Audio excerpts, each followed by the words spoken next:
కార్తీక్ కర్నూలు జిల్లాలో టీడీపీ నాయకుల మధ్య ఉన్న వర్గ విభేదాలు మరొకసారి బట్టబయలయ్యాయి. ఏదైతే ఈ యొక్క పింఛన్ల పంపిణీ కార్యక్రమానికి చంద్రబాబు పిలుపునిచ్చారో ఈ నేపథ్యంలో కోడుమూరు మండలం అమడగుంట్ల గ్రామంలో ఈ యొక్క సర్పంచ్ వరలక్ష్మితో పాటు టీడీపీ నాయకులు ఈ యొక్క పింఛన్ పంపిణీ కార్యక్రమంలో పాల్గొనడం జరిగింది. అయితే అక్కడ రెండు వర్గాలు ఉన్నాయి. ఒకటి కోట్ల సూర్యప్రకాష్ రెడ్డి వర్గము, మరొకటి ఎదురూరు విష్ణువర్ధన్ రెడ్డి వర్గము. ఈ రెండు వర్గాల మధ్య ఎప్పటి నుండో ఈ యొక్క వర్గ విభేదాలు అనేది కొనసాగుతున్నాయి. ఆధిపత్యం కోసం వీరు ఎప్పుడు కూడా గొడవ పడుతున్న పరిస్థితి. ఈరోజు చూసుకున్నట్లయితే ఈ యొక్క పింఛన్ పంపిణీ కార్యక్రమంలో ఈ యొక్క కోట్ల సూర్యప్రకాష్ రెడ్డి వర్గానికి సంబంధించిన సురేష్, కోట్ల సూర్యప్రకాష్ రెడ్డి వర్గానికి సంబంధించిన యేసు, రాజు, మాదన్న, సుంకన్న ఈ యొక్క నలుగురు నాయకులు కూడా ఈ యొక్క పింఛన్ పంపిణీ కార్యక్రమంలో పాల్గొనడం జరిగింది. అంతేకాకుండా ఎదురు విష్ణువర్ధన్ రెడ్డి వర్గానికి సంబంధించిన సురేష్ కూడా ఈ యొక్క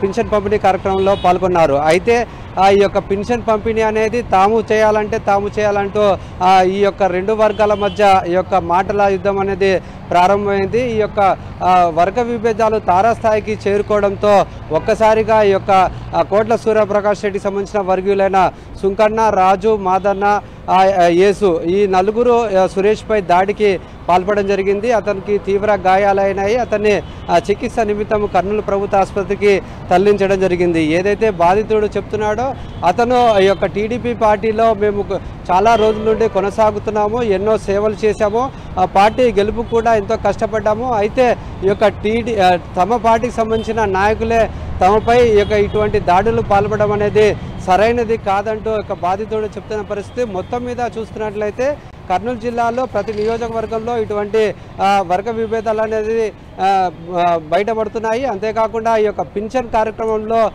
చాలా మటుకు ఇట్లా గొడవలు జరిగే అవకాశం అయితే కనపడుతుంది. మొత్తం మీద చూసుకున్నట్లయితే రెండు వర్గాల మధ్య గొడవ పింఛన్ కార్యక్రమానికి పునాది కావడం అనేది మనం చూస్తున్నాము. ముఖ్యంగా చూసుకున్నట్లయితే ఆ యొక్క సంఘటన స్థలానికి కూడా పోలీసులు చేరుకొని పూర్తి స్థాయిలో శాంతి భద్రతలు కాపాడేందుకు పూర్తి స్థాయిలో పోలీసులు అయితే మోహరించున్నారు. మొత్తం మీద ఈ యొక్క పింఛన్ పంపిణీ కార్యక్రమంలో టీడీపీలో ఉన్న వర్గ విభేదాలు మరొకసారి బయటపడ్డాయని చెప్పొచ్చు. కార్తీక్.